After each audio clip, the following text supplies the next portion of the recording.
Are we recording? Now, before I get into exactly what happened, let me show you the process of building a dropshipping business because it's easier than you think. First, you find a perfect product to sell. Then you go to Shopify.com and make your store. You make sure it looks simple and that it's fast. Then you buy the product on Amazon and you ship it to yourself with next day delivery, and you start making TikToks. You post them all over social media and you start praying that somebody buys from your store. At least that's the plan. But there's one thing that others don't talk about, and that's because they don't want you to know this.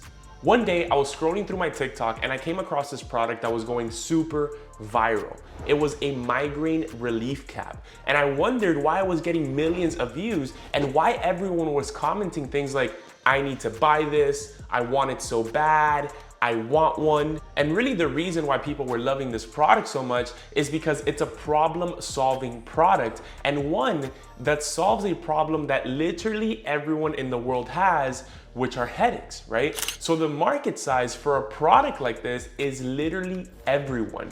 And the best part about this product is that I could source it with 7-day shipping times for $12. So I knew that I had to sell this.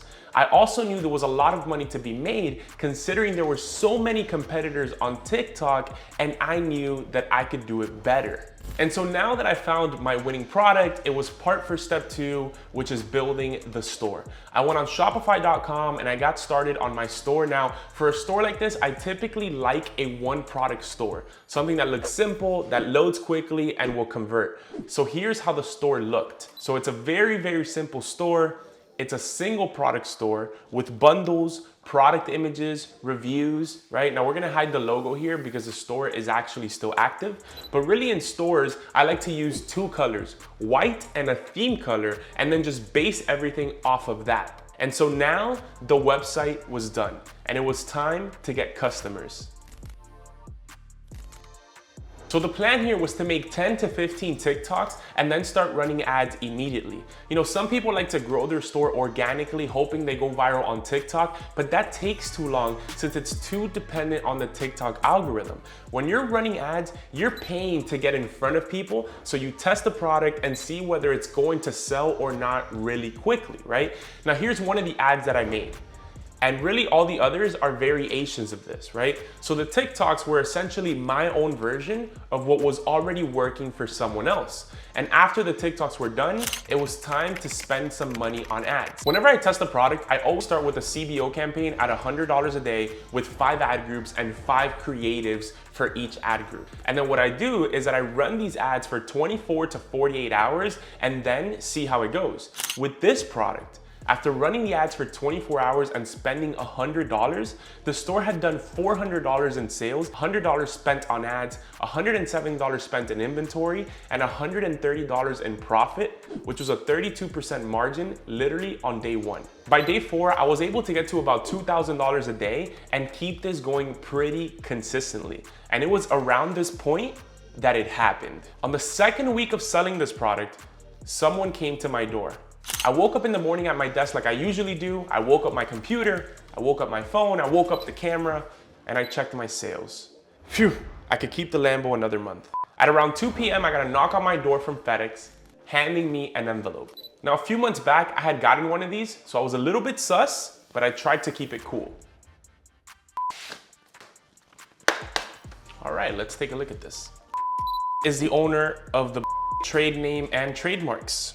We demand immediate compliance in regards to our cease and desist letter. In addition, we have confirmed that you and your company are offering for sale products on .com without permission. This letter is noticed that unless you immediately cease and desist the activities outlined above, our next action may be to file a lawsuit against you. Now let's talk about this. A cease and desist letter is exactly what it sounds like. It's a letter from another company telling you to go away, to stop selling their item, or they'll sue you. So at this point, I had to make a decision. Do I risk going to prison, getting sued, and losing everything, or do I call their bluff and continue selling?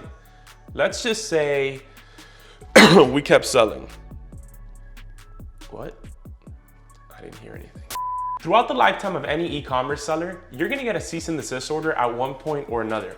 Typically, it's from an established brand who has the rights to sell a product whose copyright you're infringing.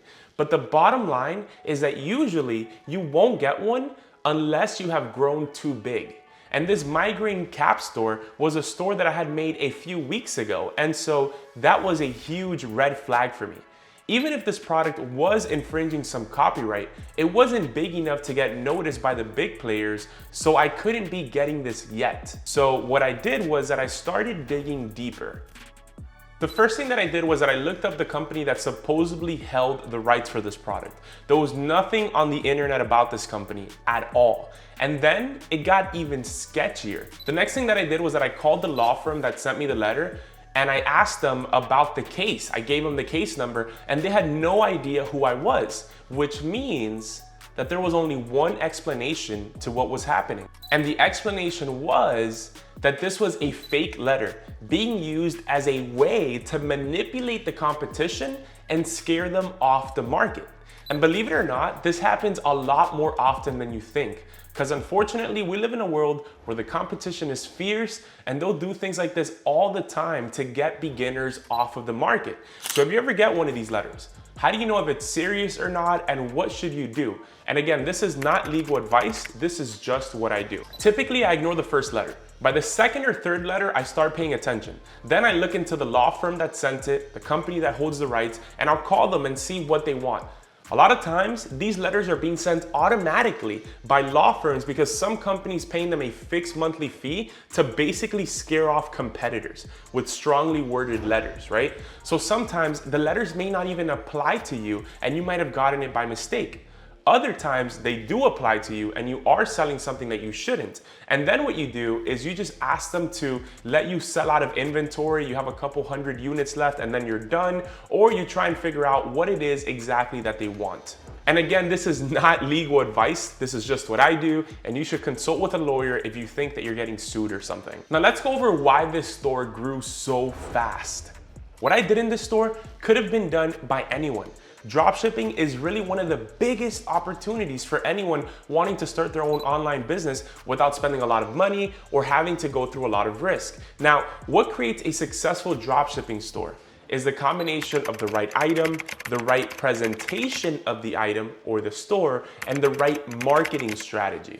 And they're all equally important. For this item, I found something on TikTok that was going viral and that someone had shown proof of concept that it worked. I saw this by the comments, the amount of views on the ad, and also by the product itself. It was something that could appeal to a lot of people. For the ads, I filmed them myself and I started a $100 a day campaign on TikTok. Now, if you're a beginner, I know one of the biggest things for you is probably gonna be spending $100 a day on something that has the potential to not work, but you're going to have to do it.